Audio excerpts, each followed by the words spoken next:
L'Audi e-tron GT de deuxième génération, lancé en 2020, représente un fleuron de la mobilité électrique chez le constructeur allemand.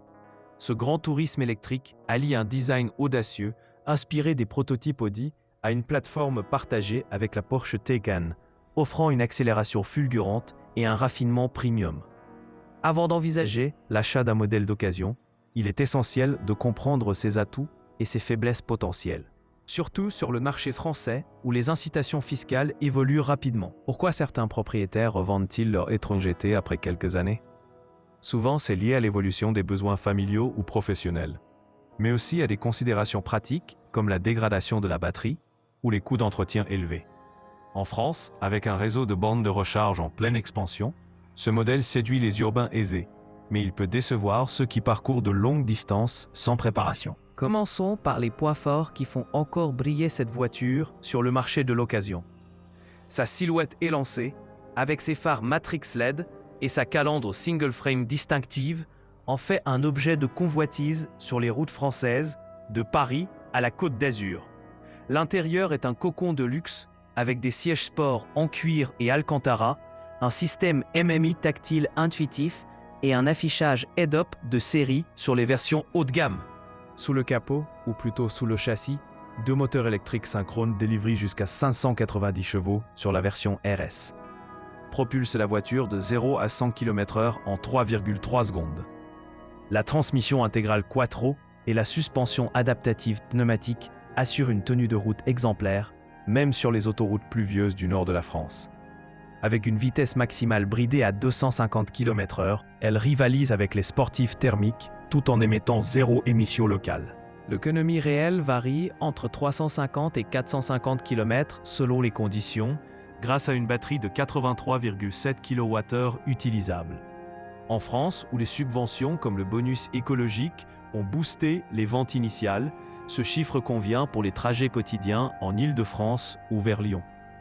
Cependant, en hiver, avec le chauffage et les routes sinueuses des Alpes, elle peut chuter à 300 km, ce qui pousse certains à revendre pour un modèle hybride plus polyvalent. Passons aux raisons qui incitent à la revente prématurée.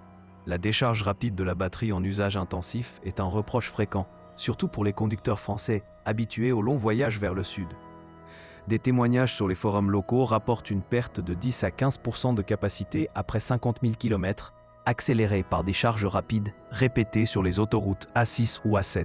Les coûts d'entretien surprennent souvent les nouveaux propriétaires. Une révision annuelle chez un concessionnaire Audi en France avoisine les 500 €. Mais les réparations sur la batterie ou les moteurs peuvent grimper à 10 000 € ou plus, hors garantie.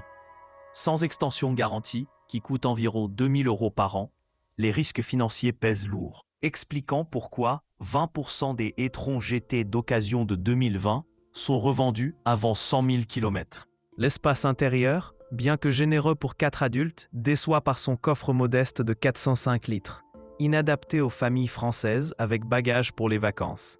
Les portes sans encadrement facilitent l'accès, mais le seuil de chargement élevé complique les opérations quotidiennes.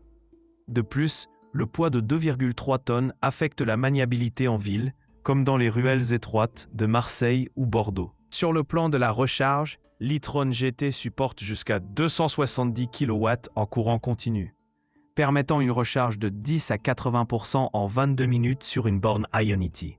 En France, avec plus de 50 000 points de recharge publics en 2023, c'est un atout. Mais les abonnements comme ceux d'Engie ou Total Energy ajoutent 100 à 200 € par mois pour un usage intensif.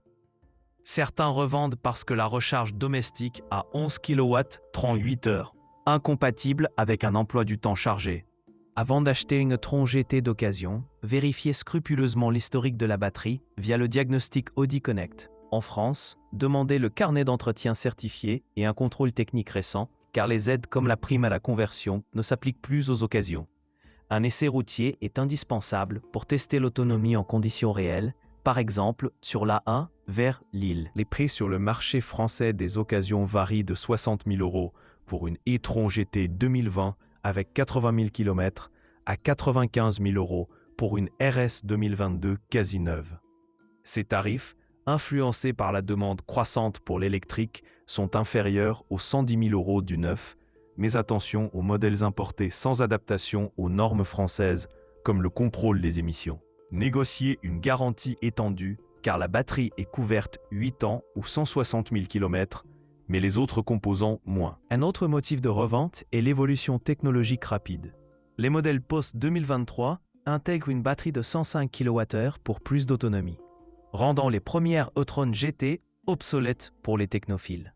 En France, avec les objectifs ZFE, zone à faibles émissions, à Paris et Grenoble, l'électrique reste avantageux fiscalement, mais les propriétaires anticipent les futures normes pour revendre avant dépréciation. Les problèmes logiciels, comme les mises à jour OTA qui peuvent causer des bugs temporaires, frustrent certains utilisateurs. Audi a corrigé beaucoup via des rappels gratuits en concession. Mais sur une occasion, assurez-vous que toutes les mises à jour sont installées. Cela explique pourquoi des modèles 2021 sont bradés à 70 000 € si l'historique est impeccable. Pour les familles, l'absence de version 7 places ou d'un vrai SUV électrique pousse à la revente vers un Q8 e-tron plus spacieux. Les bruits de roulement sur autoroute, malgré l'insonorisation, agacent lors de trajets longs comme Bordeaux-Toulouse. Testez cela lors de l'essai pour éviter les regrets. Et conclusion, l'Audi e-tron GT d'occasion offre un plaisir de conduite électrisant et un statut premium idéal pour les trajets urbains en France. Mais les coûts cachés, la batterie sensible et l'autonomie limitée incitent à une due diligence approfondie avant achat. Si vous êtes prêt à investir dans la recharge et l'entretien, elle reste un choix passionnant sur le marché secondaire.